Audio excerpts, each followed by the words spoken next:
Good morning and welcome back. तो मैं हूं सचिन रावल और हम सब सीख रहे हैं कंप्यूटर का सब्जेक्ट। तो हमने प्रीवियस लेक्चर में चैप्टर नंबर 5 कंप्लीट किया था, जिसमें सिंफिंग एनिमेशन हमने सीखा था। ओके, और वो हमारा एक पोर्शन खत्म हो गया था। जैसे मैंने आपको इंट्रोडक्शन लेक्चर में बताया था कि हमारा ये सिलेबस है, हम उसको 3 पार्ट में डिवाइड कर रहे हैं। पहला था एनिमेशन, सेकेंड वाला है कमांड लाइन और थर्ड वाला है डेटाबेस का। ओके, तो जो पहला हमारा पोर्शन था एनिमेशन का, जो हम सिंफिंग में सीखने वाले थे, वो हमने खत्म कर दिया, जिसमें हमने प्रैक्टिकल के अंदर भी देखा कि हम लोग कैसे एनिमेशन दे सकते हैं अलग अलग टाइप के। ओके, और अब हम जो सीखने वाले हैं वो है कमांड लाइन। अब कमांड लाइन सीखने से पहले अब इसका इम्पोर्टेंट क्या है और ये चीज क्यों आपको सीखनी चाहिए, ये आपको समझना बहुत जरूरी है। जैसे कि हमने सिंफिंग में स्टार्टिंग में बात की थी चैप्टर नंबर 1 में, और मैंने आपको कहा था कि हम लोग अगर एनिमेशन सीखने वाले हैं, उसका मतलब ये नहीं है कि आप आगे जाके मतलब कि बहुत ही अच्छा एनिमेशन कार्टून्स वगैरह बनाने लग जाओगे। नहीं, हमें बेसिक एनिमेशन ही सीखना था, और आपने 5 चैप्टर में बेसिक एनिमेशन ही सीखा। मतलब कि हमने ऑब्जेक्ट ड्रॉ किए, ऑब्जेक्ट ड्रॉ करके इमेज का यूज किया, वो सब चीजें हमने की है, राइट। तो इसके अंदर भी मैं आपको एक आइडिया दे देता हूँ पहले से ही, ताकि आपको आगे जो पढ़ना है उसमें आपको कहीं भी प्रॉब्लम आए नहीं, राइट। तो सबसे पहले बात आती है उबंटू लिनक्स की। अगर किसी ने बुक ओपन नहीं की है तो ओपन कर लो, चैप्टर नंबर 6, पेज नंबर हमारा है 99। ओके, तो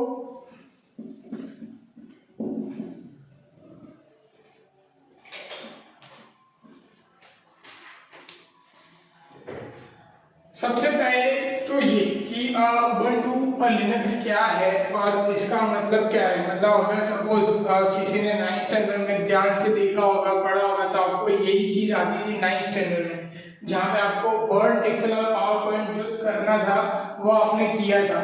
अगर किसी को याद होगा तो आपने किया होगा, वहाँ पे पावर पॉइंट यूज किया होगा, एक्सेल किया होगा जिसका नाम कैल्क था।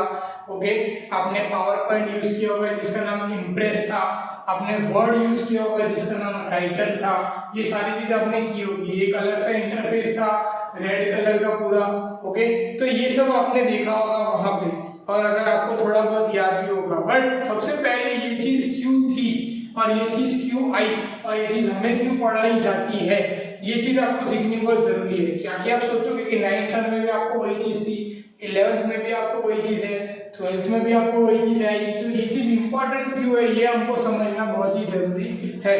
ओके, तो अगर स्टार्टिंग से बात करें तो हम लोग जब second, third, fourth, fifth standard में पढ़ते थे, तब हमें एक चीज सिखाई गई है पहले से कि जो पहला कंप्यूटर था वो बहुत ही बड़ा था, एक रूम जितना बड़ा था, राइट। आप सबको भी याद होगा, आप सबने पढ़ा होगा Charles Babbage, the father of the computer, जिन्होंने एक कंप्यूटर बनाया था जिसमें सिर्फ और सिर्फ कैलकुलेशन होती थी। उसके बाद एक रूम जितना बड़ा था।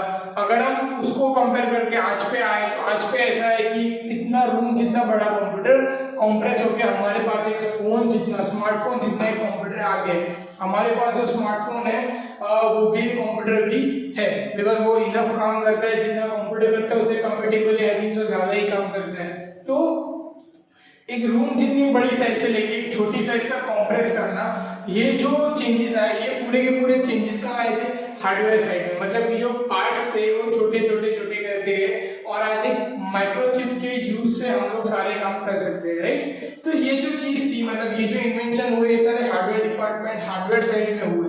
अब वैसे ही सॉफ्टवेयर डिपार्टमेंट में भी चेंजेस आए। मतलब कि बड़ा सा जो कंप्यूटर था उसमें कैलकुलेशन होता था, और हमारे पास मोबाइल है उसमें भी सिर्फ कैलकुलेशन ही हो तो कोई मीनिंग रहता नहीं, राइट। कि भाई साइज छोटी हो गई बट काम तो वही हो रहा है, जो पहले हो रहा था वही काम हो रहा है, वही स्पीड से हो रहा है, तो कोई मीनिंग था नहीं। तो इसके लिए क्या हो गया कि सॉफ्टवेयर जो था वहां पे भी चेंजेस आ गए। और सबसे पहले मतलब कि सबसे पहले चेंज ये आया कि सबसे कंप्यूटर के अंदर वहां पे ऑपरेटिंग सिस्टम डाली गई। क्या डाला गया, ऑपरेटिंग सिस्टम, जिसको हम लोग आज भी ये कंसिडर करके चलते हैं,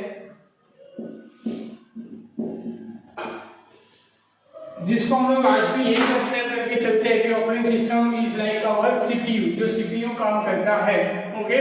और हमारे कंप्यूटर पे वो मदरबोर्ड काम करता है, अगर हमारे पास लैपटॉप या डेस्कटॉप है तो, राइट, कि सीपीयू के अंदर ऑपरेटिंग सिस्टम होती है, बट वैसा नहीं होता है। Operating system is a different thing and CPU के अंदर जो होता है वो काम एक अलग है। ऑपरेटिंग सिस्टम एक कंप्यूटर का पूरा माइंड है जो कंप्यूटर को चलाने में हमें हेल्प करता है, ओके। अब ऑपरेटिंग सिस्टम ये है कि अगर मेरे पास कोई कंप्यूटर है, उसके अंदर सारी चीजें हैं, अब उसके अंदर मुझे फिलअप करनी है सारी चीजें, तो मैं कहाँ से करूँगा? तो operating system is a middleware जो चीजें फिलअप करने में हमें हेल्प करता है। और सबसे पहला ऑपरेटिंग सिस्टम बना था जिसका नाम आप सबको वर्ड का बेस पता है, कौन सा था? Windows, okay. सबसे पहला ऑपरेटिंग सिस्टम कौन सा बना था?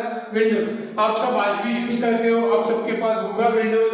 विंडोज जो ब्लू कलर की स्क्रीन है, हमारे पास भी, हमारे स्कूल में भी है वो, ओके।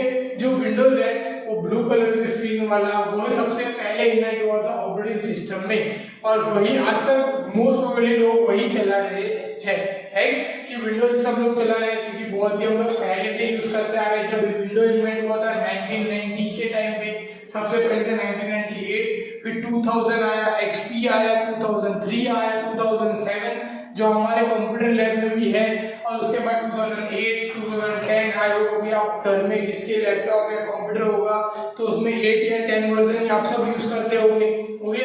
इसके सिवाय कोई यूज करते नहीं होंगे दूसरा वर्जन। मतलब मोस्ट ऑफ क्या है कि हमारे आसपास क्या है, सिर्फ विंडोज ही विंडोज है, राइट। क्या है, हमारे आजू बाजू में जो भी है पूरा विंडोज ही है, और हम लोग विंडोज मतलब कि ये जो हमारे घर में विंडो उसकी बात नहीं चलती है, विंडोज मतलब कंप्यूटर की विंडो की बात चलती है। मतलब जहाँ पे भी जाओगे आपको ऑपरेटिंग सिस्टम ऐसा विंडोज से मिलेगी, 2007 होगा, 8 होगा, वर्जन अलग होगा, और कहीं पे भी वही चीज मिलेगी। पर उसके साथ साथ एक चीज और भी इन्वेंट हुई थी जो बहुत टाइम के बाद उसका यूज होना चालू हुआ, राइट। क्या हो गया कि बहुत टाइम के बाद हमें उसकी नीड हुई। अब ऐसी चीज है कि हमारे पास कोई चीज अवेलेबल है बट हमें उसकी जरूरत है तो हम उसको यूज करने वाले नहीं है। जब हमें उसकी जरूरत पड़ेगी तभी हम उसका यूज करेंगे, राइट। तो अभी कैसा था कि जब ये ऑपरेटिंग सिस्टम बनी उसके साथ साथ बहुत सारी अलग अलग ऑपरेटिंग सिस्टम भी बनी। ऐसा नहीं था कि विंडोज अकेली ऑपरेटिंग सिस्टम बनी थी, दूसरी ऑपरेटिंग सिस्टम भी बनी थी जिसका फेमस नाम है जो हमको पढ़ना है कि भाई उबंटू लिनक्स भी बनी थी, राइट, साथ साथ में।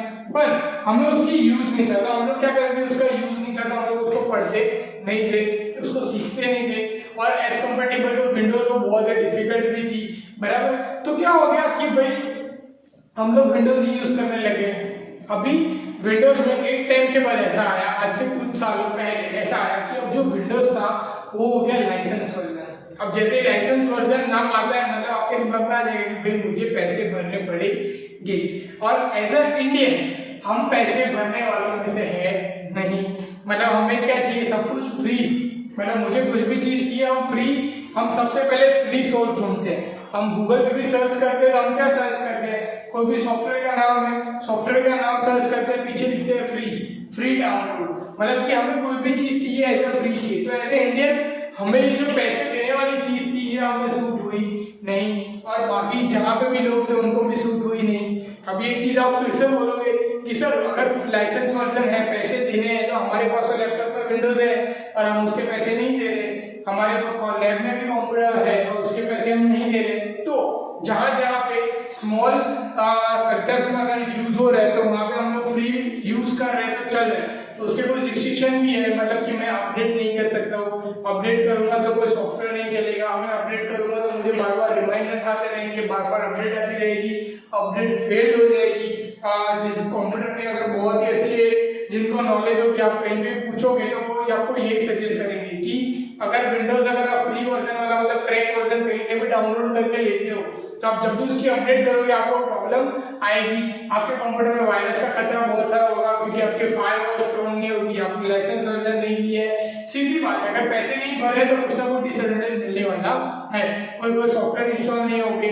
तो ये जो चीजें हैं ये 110% आपको फेस करनी पड़ेगी, राइट। तो अब एज ए सिंगल यूजर मुझे चलेगा क्योंकि मुझे इतने सॉफ्टवेयर की जरूरत नहीं है, मुझे अपडेट की जरूरत नहीं है, मेरा रेगुलर वर्क हो रहा है तो मुझे चल रहा है, आपको भी चल रहा है, आप लोग भी चला रहे हैं। पर अब कोई कंपनी है, अगर कोई कंपनी में 100 एम्प्लॉइज है, 200 एम्प्लॉइज है, 300 एम्प्लॉइज है, 500 एम्प्लॉइज, अब वहां पे उसे अगर कोई काम करना है, उसे रेगुलर अपडेट में ही रहना है, तब वो क्या करेगा, अगर इंडियन की हिसाब से अगर मैं सोचूं, एज ए इंडियन में ऐसे सोचूं कि अगर मेरे पास 100 एम्प्लॉई है और मुझे अपडेटिंग का ही काम है, मतलब अपडेट मुझे चाहिए मेरे कंप्यूटर्स में, तो अगर मैं यहाँ पर नॉमिनल कॉस्ट अगर हम लगा लें 2000 रुपीज अभी, ओके, कितनी कॉस्ट है प्रॉपर अभी एग्जैक्टली तो डॉलर के हिसाब से मुझे भी नहीं पता, बट अगर हम लोग अप्रोक्सीमेटली 2000 रुपीज लगा दें, तो अगर पर कंप्यूटर 2000 है तो 100 कंप्यूटर के हिसाब से मुझे 2 लाख रुपीज तो मुझे क्या करना पड़ेगा, सिर्फ लाइसेंस वर्जन के लिए देने पड़ेंगे।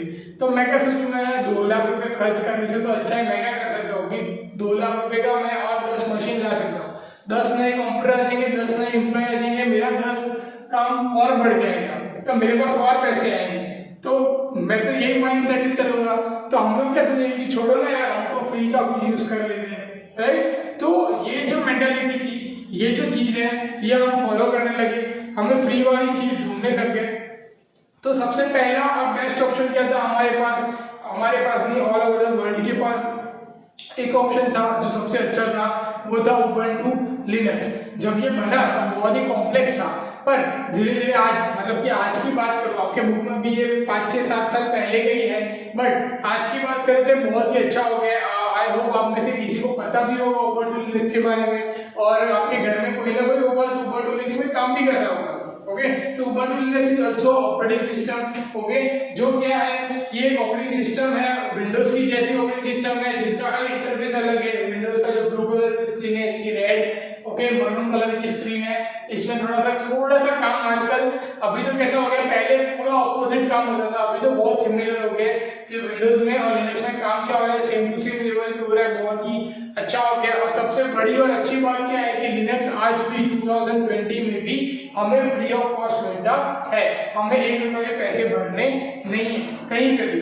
हम लिनक्स में काम कर रहे हैं तो हमें कहीं पे भी कुछ भी पैसे भरने की जरूरत है नहीं। तो ये सबसे अच्छी बात है। अब मैं कितने भी कंप्यूटर लाऊं, कितने भी ऑपरेटिंग सिस्टम डालूं लिनक्स के, तो मुझे कहीं भी पैसे देने हैं नहीं। सिर्फ डिफरेंट क्या है इन दोनों के बीच में कि ये जब बना था कॉम्प्लेक्स था, ओके, इसलिए इसको बाइफरकेट कैसे किया गया है पहले से कि इसको कहते हैं जीयूआई और इसको कहते हैं सीएलआई। जीयूआई मतलब कि ग्राफिकल यूजर इंटरफेस, मतलब जो इसका इंटरफेस है वो यूजर से इंटरेक्ट कर रहा है, ओके, और ये जो ग्राफिकल वे में वो रिप्रेजेंट करता है सारी चीजें हमारे सामने विंडोज। और लिनक्स है सीएलआई, मतलब कि कमांड लाइन इंटरफेस, मतलब कि अगर मैं लिनक्स में काम करूंगा तो मुझे कमांड लिखने पड़ेंगे, ओके, क्या करने पड़ेंगे, कमांड लिखने पड़ेंगे, तब जाके मेरा काम होगा। इसका एक एग्जांपल देता हूँ कि सपोज मान लो कि मेरा डी ड्राइव है, वेदांत नाम का एक फोल्डर है, मुझे उसके अंदर जाना है। तो अगर मैं विंडोज यूजर हूँ, मतलब मेरे पास विंडोज है, तो मैं क्या करूंगा, मैं स्टार्ट बटन पे क्लिक करूंगा, कंप्यूटर पे क्लिक करूंगा, डी ड्राइव पे क्लिक करूंगा, वेदांत के फोल्डर पे डबल क्लिक करूंगा, तो मेरा वेदांत का जो फोल्डर है वो ओपन हो जाएगा। सिंपल। क्या करना है, स्टार्ट बटन पे क्लिक करना है, कंप्यूटर पे क्लिक करना है, डी ड्राइव पे क्लिक करना है, वेदांत के फोल्डर पे डबल क्लिक करना है, ओपन हो जाएगा। मतलब कि मेरे लिए बहुत ही कुछ सेकंड्स का ही काम है, बहुत ही इजी है, सिर्फ मुझे क्लिक करके जाना है। मतलब जो मेरा इंटरेक्शन है जो मेरा उससे वो बहुत ही इजी हो जाएगा, और मुझे ग्राफिकल रिप्रेजेंटेशन मिल रहा है सामने कि मैं क्लिक कर रहा हूँ तो मेरे सामने कुछ चीजें आ रही है। मतलब मुझे पता चल रहा है, मैं एग्जैक्ट पता हो रहा है कि मैं कहाँ जा रहा हूँ। मैं स्टार्ट बटन पे क्लिक कर रहा हूँ तो कंप्यूटर पे क्लिक कर सकते हैं, अंदर मुझे ऑप्शन मिलेंगे, सीडी, ई ड्राइव, ई पे क्लिक करूंगा तो मुझे फोल्डर मिलेंगे, वेदांत के अंदर मैं सिलेक्ट कर सकता हूँ देख के, ओके। अब उसी जगह अगर हम कंपेयर करें लिनक्स के साथ, आज से कुछ सालों पहले जब ये था, जैसा था, मतलब जब ये बना तो ये कैसा था, तो अगर लिनक्स के साथ कंपेयर करें तो लिनक्स में क्या होता है कि मुझे टर्मिनल खोलना पड़ेगा, टर्मिनल के अंदर मुझे सबसे पहले लिखना पड़ेगा मेरा जो कंप्यूटर का पाथ है वो, उसके बाद मुझे कमांड लिखना पड़ेगा, उसके बाद मुझे डी ड्राइव ओपन करने के लिए कमांड लिखना पड़ेगा, उसके बाद मुझे वेदांत का फोल्डर लिखने के लिए भी मुझे वहां पे कमांड लिखना पड़ेगा। अगर इस कमांड लिखने के दौरान, मतलब जो मैंने 2-3 कमांड लिखे, इसके दौरान अगर मैंने कहीं भी कमांड में मिस्टेक की तो भी फेल हो जाएगा। अगर मैंने कमांड लिखने के अलावा मैंने कोई पाथ या मैंने फोल्डर का नाम, मतलब सपोज मैंने वेदांत स्मॉल लेटर में लिखा और मैंने वहां पे वेदांत का भी कैपिटल लिख दिया कमांड में, तो भी वो ओपन होगा नहीं। मतलब ये आप सोचो कि कैसे है, मेरे सामने ये डिफिकल्टीज है कि पहले यहाँ पे मैं सिर्फ देख के काम कर सकता हूँ, वहां पे मुझे कमांड याद भी रखने हैं, नाम भी याद रखना है, मुझे सामने कुछ नहीं दिखने वाला, सिर्फ एक ब्लैंक स्क्रीन दिखने वाली है, जैसी स्क्रीन आपको पेज नंबर 99 पे दिख रही है वैसी स्क्रीन दिख रही है, और उसमें मुझे सिर्फ लिखना है। अगर मैं परफेक्ट कमांड के साथ, परफेक्ट पाथ के साथ अगर मैं लिखूंगा कमांड, तो ही मेरी जो लोकेशन है वो ओपन होगी, वरना ओपन होगी नहीं। अब ये जो याद रखने वाली चीज है कमांड, ये सबसे होती नहीं, इसलिए सबने ये चीज सीखी नहीं। पर अब जब ये फ्री हो है और अब जब विंडोज परचेस वर्जन है तो कहीं ना कहीं सब लोग सीखना स्टार्ट कर रहे हैं। इसी रीजन की वजह से, मतलब यही एक रीजन था जिसकी वजह से कि भाई ये कहीं ना कहीं आगे जाके बढ़े, हमें काम में आने वाला है, विंडोज कहीं जाके खत्म हो जाएगा और सिर्फ लिनक्स ही रहेगा। तब इसी के लिए क्या किया है गवर्नमेंट ने भी ये चीज 9th स्टैंडर्ड में डाल दी कि 9th स्टैंडर्ड में आप लोग बेसिक स्ट्रक्चर सीखो, राइटर सीखो, इम्प्रेस सीखो, कैल्क सीखो। आप 10th में भी यूज कर सकते हो, 10th में भी आपने कैल्क के अंदर यूज किया होगा, 11th में भी आपको आया, 12th में भी आपको आएगा। मतलब आप कंटिन्यूअस फॉर्म में सीखते जाओगे तो आपको इसके साथ आप भी फेमिलियर होते जाओगे, ताकि आफ्टर 12th आप कोई भी फील्ड सिलेक्ट करो, अगर कंप्यूटर फील्ड सिलेक्ट करो तो आपको वहां पे अगर लिनक्स आता है तो आपको कहीं पे प्रॉब्लम आए नहीं। ओके, तो ये था मेनली कि भाई लिनक्स हम लोग क्यों सीख रहे हैं और आगे हमें ये क्यों काम में आएगा, मतलब कि हमें ये सब सारी चीजें क्यों करनी है, राइट। तो ये सब चीजें आप सबको ध्यान में रखते हुए ये चैप्टर आपको सीखने हैं। ओके, इसमें हमें सबसे पहला इंपॉर्टेंट गोल क्या है हमारा कि हमें सारे कमांड याद होने चाहिए, सारे कमांड हमें लिख के पता होने चाहिए कि कौन सा कमांड क्या काम कर रहा है। ओके, और उसके साथ साथ हमें उसकी प्रैक्टिस करनी है। प्रैक्टिकल सेशन अगर होगा तो मैं यह प्रैक्टिकल सेशन भी करूंगा और प्रैक्टिकल सेशन का लेक्चर भी आप सबको मैं यहाँ पे आप लोग लेक्चर अटेंड करेंगे। पर अभी हम जो कर रहे हैं वो ऐसे थियरी क्वेश्चन हम समझ रहे हैं कि सारी चीजें क्या होती है। तो सबसे पहले अगर हम देखें पेज नंबर 99 के हिसाब से तो वहां पे टर्मिनल ओपन करके दिया हुआ है।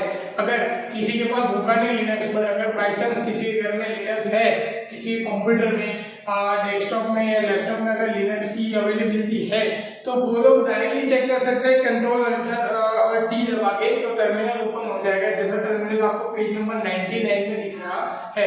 अगर आपको विंडोज का टर्मिनल देखना है, ऐसा नहीं है कि भाई लिनक्स के पास टर्मिनल है और वही काम करता है, विंडोज के पास भी टर्मिनल है। आज विंडोज भी अपग्रेड हो गया पहले से, तो विंडोज के पास भी पहले से टर्मिनल है, विंडोज भी टर्मिनल पे मतलब कमांड से काम करता है। सिर्फ दोनों के कमांड थोड़े बहुत अलग होते हैं, डिफरेंस सिर्फ इतना है। तो अगर आपको विंडोज का अगर कमांड देखना है तो आप क्या करोगे, स्टार्ट बटन पे जाओगे और वहां पे लिखोगे cmd लिखोगे, ओके करोगे तो आपका वो क्या हो जाएगा, cmd कमांड प्रॉम्प्ट उसको कहते हैं। तो वो कमांड प्रॉम्प्ट आपका ओपन हो जाएगा। अगर आपके पास लिनक्स है तो आपको कंट्रोल अल्टर और टी दबाना है, वो वहां पे आपको ये सब टर्मिनल मिल जाएगा। हमारे लिए हम क्या करेंगे, मैं क्या करूंगा, ट्राई ऐसा करूंगा कि लिनक्स अगर अवेलेबल नहीं होगा तो मैं अल्टरनेटिव कोई सॉफ्टवेयर ढूंढ के उस सॉफ्टवेयर के अंदर ये कमांड रन करके आपको दिखाऊंगा, ताकि अगर आपके पास विंडोज है, मोस्ट प्रोबेबली सबके पास, तो क्या हो जाएगा, आप लोग भी घर पे उसकी प्रैक्टिस कर सकते हो उस सॉफ्टवेयर को आप लोग डाउनलोड और इंस्टॉल करके, राइट। तो ये हमारा कमांड प्रॉम्प्ट ऐसे ओपन हो जाएगा। अगर आप पीछे चले तो देखो वहां पे सबसे पहले listing the shell available on the system. अब शेल का मतलब क्या है कि मेरे कंप्यूटर में मेरे पास कौन सी जगह अभी खाली है, मतलब मेरा टर्मिनल कहाँ पे है और उस टर्मिनल के इर्द गिर्द मतलब उसके आजू बाजू में कौन से, मतलब सपोज मान लो कि मेरा टर्मिनल अभी डी ड्राइव में फॉर एन एग्जांपल, तो डी ड्राइव में उसके सिवाय और 10-12 फोल्डर है, 10-12 फोल्डर के अंदर भी कोई चीजें पड़ी है, कौन सी चीजें पड़ी है, तो वो सब चीजें की लिस्टिंग करवानी है। बाय डिफॉल्ट ये काम होता है, ये होता है डॉक्यूमेंट में। जैसे हम लोग विंडोज में भी क्या हम लोग कहीं पे भी सेव करते हैं तो पहले कहाँ चला जाता है, डॉक्यूमेंट में, उसके बाद हम लोग पाथ सिलेक्ट करते हैं कि हमें कहाँ सेव करना है। वैसे भी ये भी क्या होता है, बाय डिफॉल्ट डॉक्यूमेंट में होता है। तो ये भी कहा कि दिखाएगा शेल सारी डॉक्यूमेंट की शेल दिखाएगा। तो हमें ये लिखना है, हमें क्या लिखना है, कैट लिखना है, फिर उसका पाथ लिखना है, CAT कैट। ओके, कैट लिखना है, स्पेस करके उसका पाथ लिखना है। ओके, पाथ लिखोगे तो पाथ वाइज आपको शेल मिल जाएगी। अगर आपको ये नहीं लिखना है कि मुझे कहीं पर्टिकुलर जगह पे नहीं, सिर्फ डॉक्यूमेंट का ही लिखना है, तो आप लोग सिंपली क्या लिखो, LS। आप LS कमांड लिखोगे तो LS कमांड से क्या हो जाएगा, आपका वो जो है वो लिस्टिंग आपकी पूरी आ जाएगी।